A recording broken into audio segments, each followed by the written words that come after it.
So here's Gelfand white, d4, and on played d5. As you know, Slav is extremely popular these days, so you may be going around that variation. Sure enough, c4, c6. Knight c3, knight f6. One reason Anand plays a Slav, because in one of the sharpest variations of a Slav called the Marin defense or Marin gambit, Anand is probably the best player in the world on the black side of it. And I'm sure Gelfand knows that. So he never allowed black to play that line. So after knight c3, knight f6, usually white plays knight f3, and black plays b takes c4, white plays e4, black plays b5. For example, it goes like this: knight f3 takes e4, b5. Anand is probably the best player in the world who is extremely proficient with both sides of this variation. He beat Topalov 3 times with the white side of this in 2010 World Championship match, and he's proven in many tournament games that he's extremely good with this as black also. So this is the line that Anand knows extremely well. And of course, Gelfand is not going to allow this. That's why, instead of knight f3, he played the less ambitious but safer e3.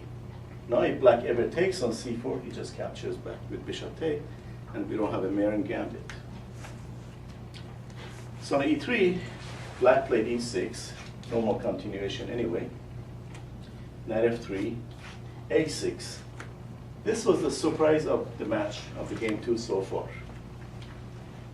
a6 has many points to it. Last 10 years it's become extremely fashionable. A lot of people at top level, they play that line. One idea behind this move is to play b5 next move and just control these squares around here. So after a6, it's white to play, and white played b3, trying to fiancé the queen bishop and basically get this bishop out and castle and continue his development. It's black to play, and black played bishop e4. Quick question on that. You said fiancé about that black dark square bishop, but that d4 square looks like it's going to be occupied. Right, for a I get long this. time. Yes, I get this question quite a bit. You fiancé the bishop on a closed diagonal, what's the point? Well, if usually things will change and this pawn may disappear. It may not happen immediately. It could be in the middle of the game or late in the game. And plus that, if nothing else, e5 is a powerful outpost for white knight to jump there and may stay there for a long time. And if black ever takes, then the pawn goes to e5 and it still exerts a great deal of pressure. So it's plus that in the opening, you really want to focus on getting your pieces out of the original squares. That's the main focus. And not think in the long term, oh, what's the future of this bishop along this closed diagonal? That's really the secondary issue that they should be worried about. So it's black to play, and this is move 6. On move 6, black usually likes to play bishop d6. And based on these 4 moves, what kind of setup would you say black is playing here so far? It's a reverse of another opening that normally white plays.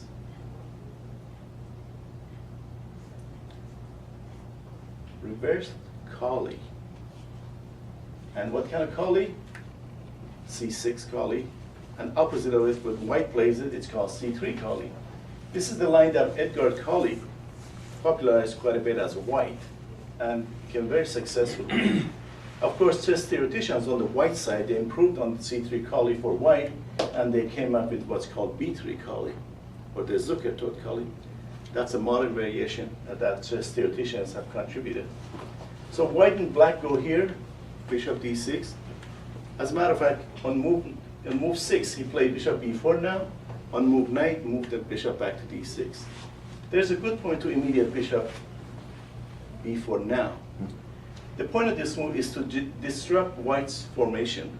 Now bishop b2 is no good because black builds up on this pin with queen a5, and if queen c2, knight e4, 3 times on the c3 knight, And if white defends it, rook c1, which is the only move, black wins the a2 pawn.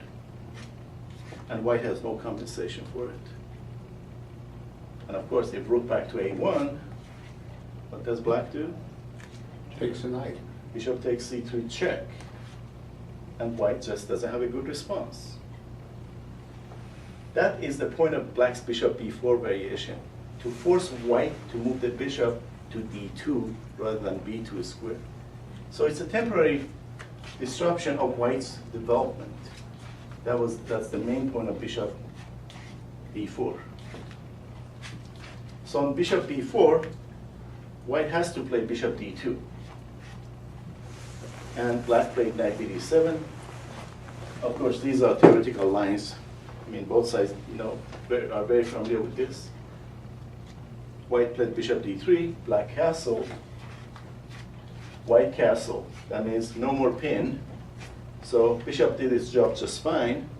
With black king in safety, move back to where it belonged in the first The place. rook belongs in F1. Right, thank you. I thought I was playing blitz game. Castle up with the rook on e1. So, black bishop back to d6, and this is the first moment in this game that Boris Gelfand went into deep thinking. Because he lost to Kasparov in 1991, playing black in this position after Kasparov played e4. So now he is on the white side. Should he play e4? I'm sure announced team was well prepared for this, for e4. So what did he do?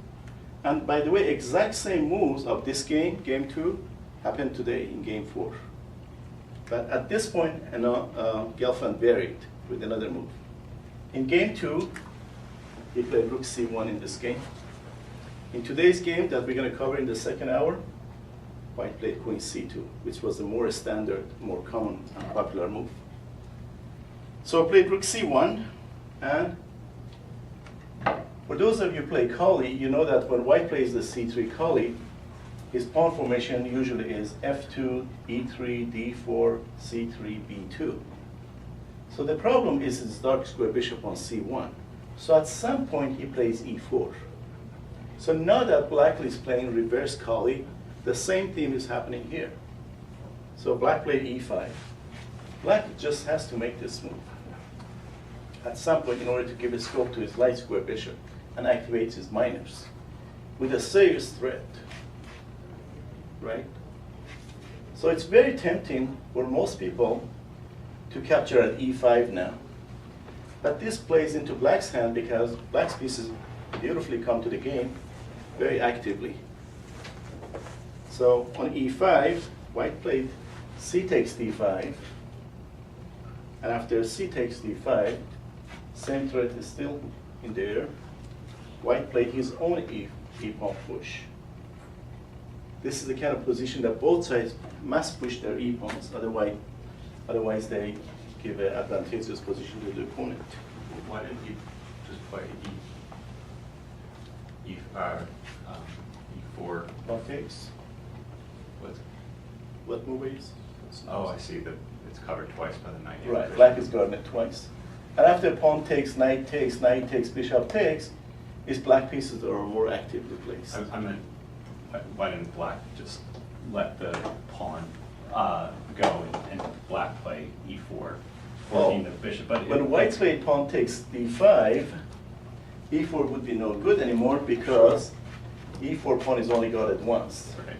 He took that pawn already, Yeah. and he has two attackers on it. So black took c takes d5, and now white played his own e4. So the game has opened up, and usually when a game opens up, who does it favor? The better developed player, whoever has more pieces out. In this case, it's pretty much equal. Neither side really has any advantage. Both sides' kings are safe, and both sides have better development. I mean, white has a rook on c1, so you could say he has a slightly better development. He's developed every one of his pieces. Black still hasn't developed his bishop and rook. So you could say white is a little bit ahead in development, but then white had the advantage of the first move. There's not really much of an advantage here. So after white's e4, there are a lot of variations that could happen instead of this move. Like I said, pawn takes e5 was one, and d takes e5, knight takes, bishop takes, take.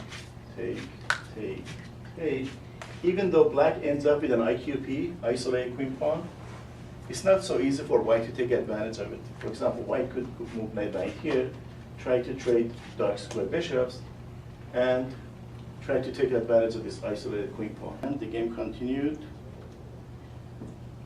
D takes e4, knight takes e4 on black's bishop, knight takes knight, bishop takes, and this position has happened many times throughout history. And now made a new move here, a move that according to established records had not been played at this point. The move that had been played at this point was d takes e4,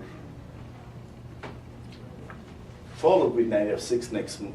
But I now play knight f6 first. And with this, you could call it a semi-novelty, because the position really transposed to another position that we already know has been played among two other players. But knight f6 at this point has not been played before.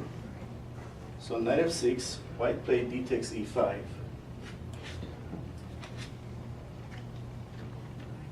And after knight takes e4, e takes d6, queen takes d6, bishop e3. This is game continuation. So black is still a little bit behind in development, and he finally got his bishop out, bishop f5.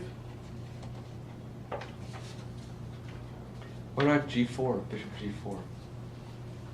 Bishop g4, well, white could trade queens and then move knight to e5 with 10 point on the bishop, so it's not a permanent thing. So white played queen takes d6, knight takes d6, knight d4. The game continuation here, it surprised a lot of people. Because with white knight d4, what is he threatening to do next? To take the bishop, right? But we have opposite color bishops on board. So black wants to play safe, he should preserve that bishop.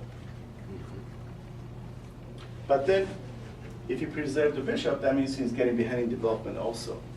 So he's got to compromise at some point. So he decided to play rook e8 and let white take that bishop. Knight takes bishop. Knight takes, and now fully knows that in a battle of the minor pieces, the bishop is the favorite one if there are pawns on both wings. So why did he allow white to have the bishop ending versus knight? Because this knight is also very powerful and fairly well posted also. Now white trying to preserve the bishop, played bishop c5. Black's knight is very well placed for now, and he doesn't like it to be assailed with any white pawns, so black played h5 to stop white g4. And again, the position is becoming kind of boring.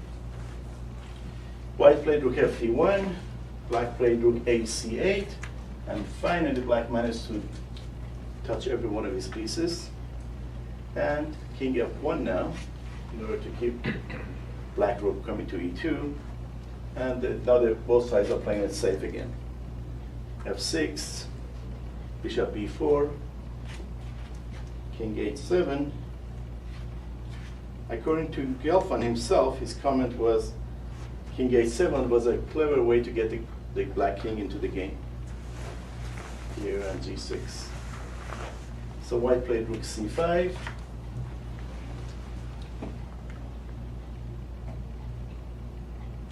And according to Gelfand, he said this was not a very exciting game, but these are two supremely well prepared players. So you think he's giving more compliment to himself or not? I couldn't see anything any possibility to continue. So that's when this game ended.